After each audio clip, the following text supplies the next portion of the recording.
Dasar apa yang dapat kita gunakan untuk memilih indikator yang menjadi fokus peningkatan kinerja kepala sekolah?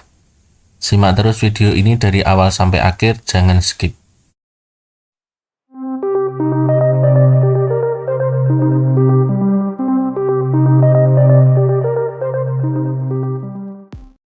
Oke teman-teman semuanya, kembali lagi di Iyo Irwan Channel, berbagi tidak akan membuat rugi. Nah, pada video kali ini Iyo Irwan masih akan membahas tentang pengelolaan kinerja kepala sekolah. Pada video kali ini khusus Iyo Irwan akan membahas tentang apa yang mendasari atau melandasi kita sebagai kepala sekolah memilih indikator yang akan kita jadikan fokus peningkatan kinerja. Nah, di sini sebenarnya sudah jelas disampaikan bahwa dalam memilih fokus peningkatan kinerja di bagian indikator ini untuk yang praktik kinerja, ini bisa didasarkan pada rapor pendidikan.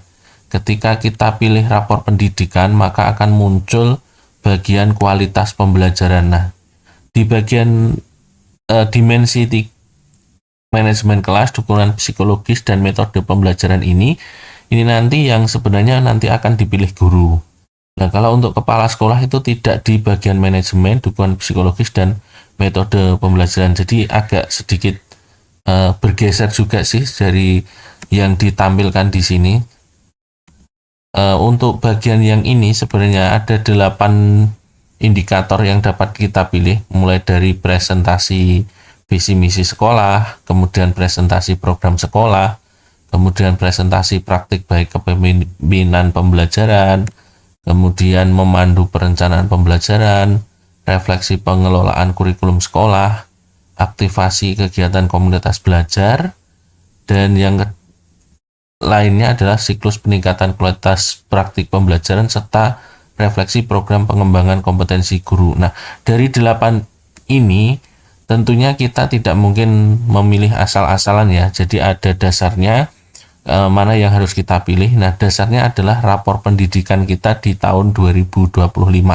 Nah, saat ini saya sudah membuat rangkuman, jadi sudah saya rangkum agar memudahkan teman-teman semuanya. Jadi ketika kita mau memilih presentasi visi misi, kita bisa lihat di aspek atau indikator itu. Di visi misi satuan pendidikan itu kode D3.1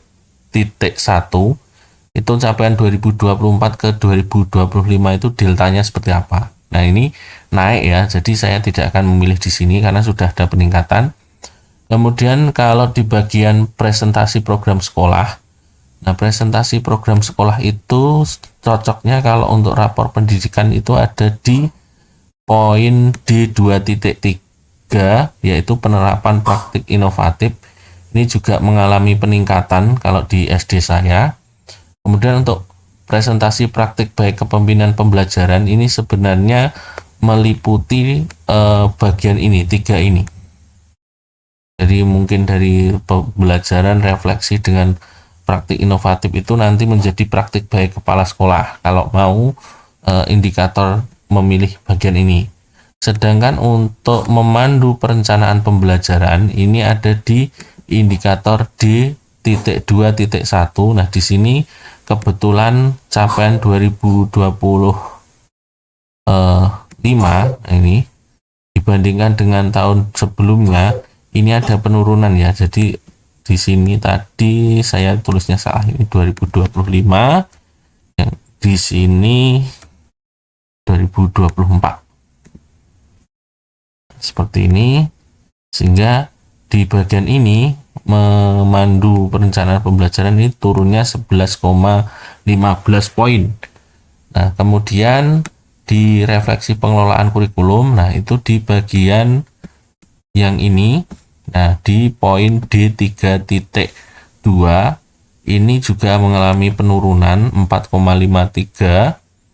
Terus di aktivasi komunitas belajar, nah ini sebenarnya juga merupakan kegiatan ini ya, D3.1, D3.2, dan D3.3. Nah, ketika melakukan pembahasan visi misi itu bisa lewat komunitas belajar, kemudian pengelolaan kurikulum itu juga bisa dibahas di komunitas belajar, kemudian melakukan refleksi, itu juga bisa dilakukan di komunitas belajar. Lalu jika mau memilih siklus peningkatan kualitas praktik pembelajaran, itu indikator yang cocok itu di bagian ini, D3.2.2. Nah, ini ada peningkatan ya dibandingkan dengan tahun sebelumnya.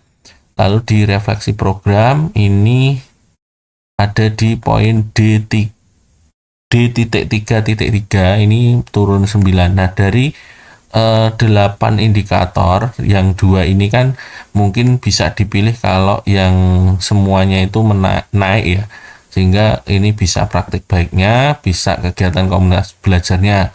Nah, poin yang sesuai di rapor pendidikan itu ada 6 ini. Ada yang bagian visi misi, pengelolaan kurikulum, pengembangan kompetensi, memandu perencanaan, peningkatan kualitas praktik pembelajaran, dan presentasi program sekolah. Nah, ini di sini tentunya yang akan kita tingkatkan, kita pilih itu yang deltanya yang paling banyak kalau turunnya.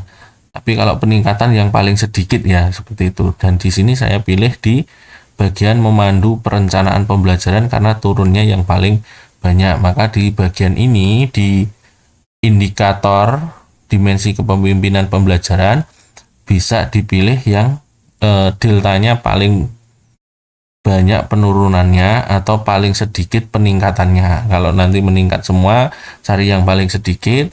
Tapi kalau yang menurun, cari yang paling banyak penurunannya, sehingga kita memang berusaha untuk memperbaiki indikator D.2.1 tentang belajar tentang pembelajaran melalui dengan memandu perencanaan pembelajaran. Nah, sehingga nanti di tahun 2026 nilainya bisa meningkat, meskipun hasil dari tahun 2026 ini nanti sebenarnya sudah merupakan hasil ANBK 2025. Jadi ya agak sedikit tidak match juga ketika kita baru melaksanakan program untuk meningkatkan ini, sedangkan hasilnya sudah dalam proses. Tapi prosesnya kita kalau berdasarkan data seperti ini ya, jadi ketika memilih indikator berdasarkan data rapor ya seperti ini. Nah, alangkah baiknya nanti rapor pendidikan itu bisa muncul di bulan-bulan Desember, sehingga ketika anak-anak sudah melakukan ANBK,